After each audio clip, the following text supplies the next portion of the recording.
Taşı yar kaynap çakar çeşmeler.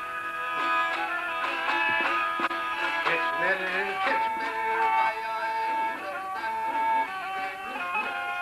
dağ yanır çap akar çeşmeler.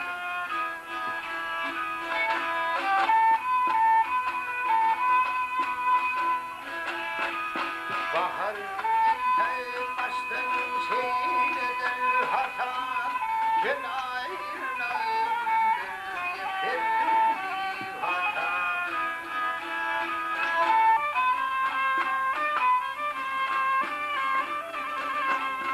Evrem öderden yol yatar dolkun atım oynap dökür çeşmeler.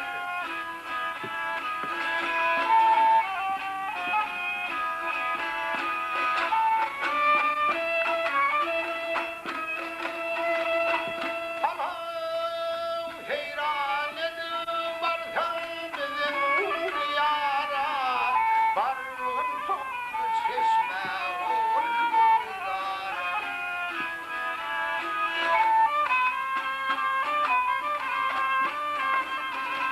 Hep aradağım birler var muhtara, o sokaklar akar çeşmeler. Çeşmeler dağları hümeyiz geçer, çeşmeler dağları açayı kaçar.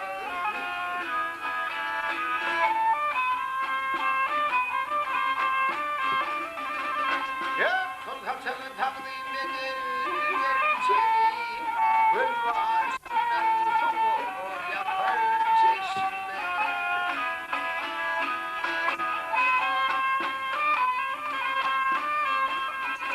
Hep çeşmeler çeşmeler